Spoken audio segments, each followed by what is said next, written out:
There is a way that certain mornings stay with you forever, not because they were perfect, but because of what you did or failed to do. For Amir, a 12-year-old boy in the wealthy neighborhoods of Kabul, that morning came in the winter of 1975. And for the next 26 years, he would return to it again and again, like a man pressing a bruise just to feel the pain confirm it is real. Kabul in those days was a different city. Wide avenues, cinema halls, kite shops, pomegranate trees. A city that would soon be erased by Soviet invasion, by civil war by the Taliban. But in 1975, for a boy like Amir, it was simply home. Amir lived with his father, a man called Baba. And Baba was, by every measure, a giant, broad-shouldered, morally fearless. A man who had built orphanages with his own money. Amir, soft and bookish, lived perpetually in that enormous shadow, desperate for his father's approval, never quite certain he had it. Then there was Hassan. Hassan was the son of Ali, Baba's servant. He was a Hazara, an ethnic minority, historically persecuted, treated as second class. He could not read. He had never been to school. But Hassan loved Amir with a loyalty that had no limits and no conditions. He had a phrase he meant every single time he said it. For you, 1,000 times over. The winter of 1975 brought Kabul's annual kite fighting tournament. Boys coated their strings with ground glass, filled the sky with bright battling kites. The last kite standing brought glory, but chasing down the fallen kite of the champion was its own prize. And Hassan was the greatest kite runner in all of Wazir Akbar Khan. He had an uncanny gift. He could look at a kite the moment it was cut and somehow know, before it fell, exactly where it would land. Amir wanted to win the tournament. He wanted, desperately, to give his father the last kite, the blue kite, the champion's kite, and see pride in Baba's eyes, just once. Just clearly. He flew that day with everything he had, and he won. Hassan ran for the blue kite. For you, 1,000 times over, he called back over his shoulder. That was the last moment of innocence. Asif, the neighborhood bully, cruel in the specific way that power without conscience produces, had cornered Hassan with two friends. Hassan held the blue kite behind his back, refusing to give it up. It was Amir's kite. He would not surrender it. Amir stood at the entrance of the alley. He watched. What happened next was an act of violence. Asif assaulted Hassan in that alley, and Amir, who could have intervened, did not. He told himself he had no choice, that the kite was worth it, that Hassan was just a servant's son.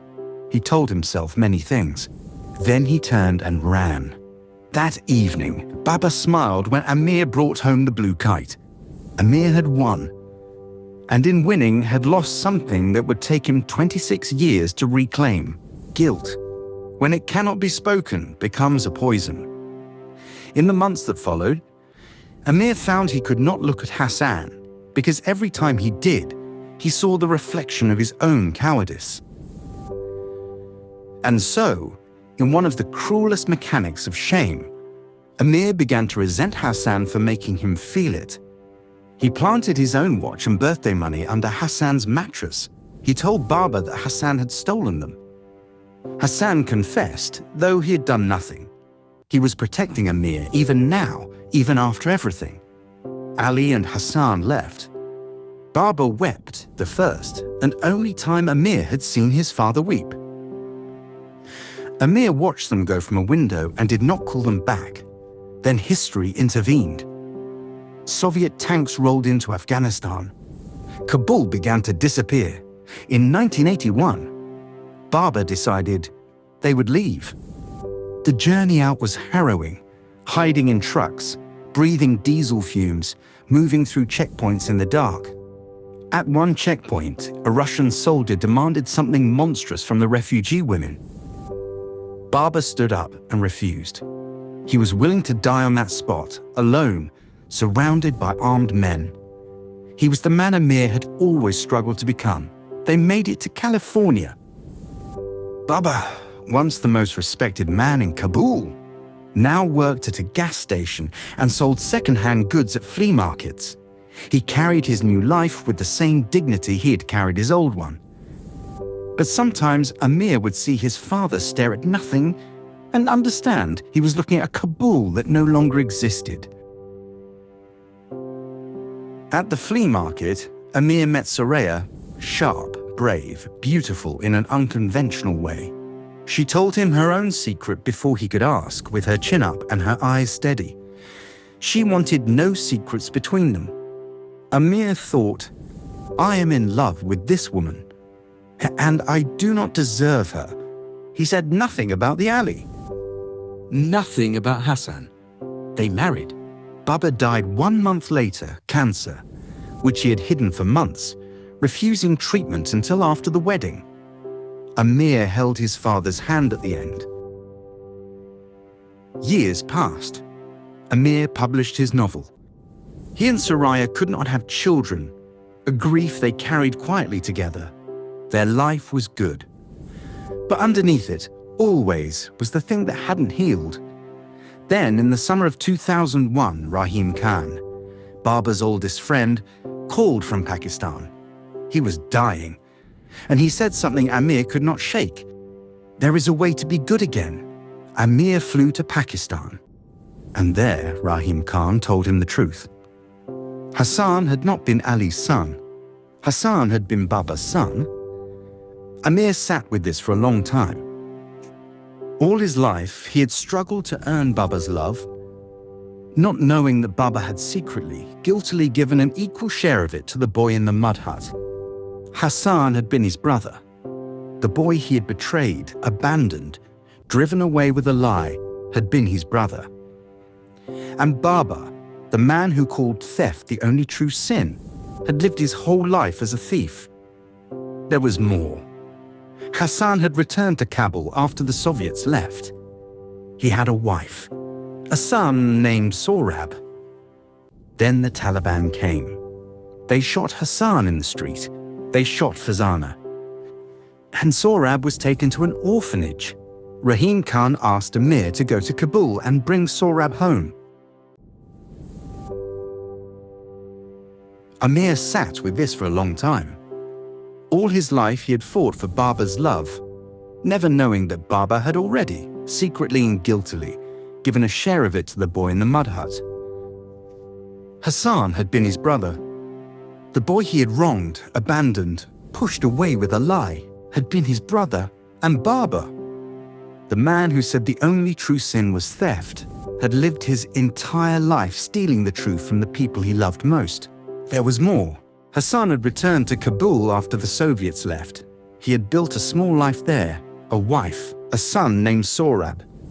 But when the Taliban came, that life was taken from him. Hassan and Farzana were gone, and little Sorab was left alone, swallowed by a city that had forgotten how to be kind. Rahim Khan asked Amir to go to Kabul and bring Sorab home. Amir crossed into Afghanistan 20 years after he had left. He did not recognize it. The cinema halls, the kite shops, the pomegranate trees, all gone. The city had been silenced. The Taliban had taken from its people the very things that make life feel worth living. Music, color, laughter, freedom. He found Sorab, and in finding him, Amir found something he had been searching for. Since that winter of 1975, the courage to stop running. For the first time in 26 years, he chose to stay, to face what needed to be faced, whatever the cost. Sorab, brave and quiet like his father before him, made sure they both got out.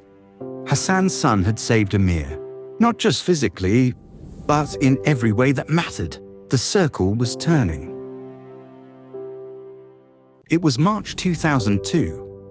A small Afghan festival in the park. Kites in the sky. Amir bought a red kite with a white border and sat beside Sorab on a bench. He talked, not forcing anything. About the wind, about kites, about Hassan, about how his father had been the greatest kite runner Amir had ever seen. He flew the kite, cut a rival loose, looked at Sohrab.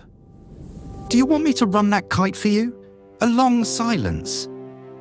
And then, so faint Amir almost missed it, Sohrab nodded. Amir ran. Through the park, through the crowd, his heart doing something it hadn't done in a very long time. And as he ran, the words rose in him not as a choice, but as a memory returning home, "For you, 1,000 times over." When he came back with a kite, Sohrab was looking at him. And at the corner of the boy's mouth was the beginning of a smile, barely there. Cautious, just the corner lifting, just a flicker. But it was real. The Kite Runner is a story about what it costs to abandon someone who loved you and what it takes to find your way back. It is a story about Afghanistan, about fathers and sons, about the private moments that define us more than any public action ever could. It tells us that the greatest sins are often quiet ones. A boy turning away from an alley, a father keeping a secret, a man choosing silence when words might have saved someone. And it tells us, without sentiment, but with tremendous hope, that it is never entirely too late. Amir does not achieve redemption all at once.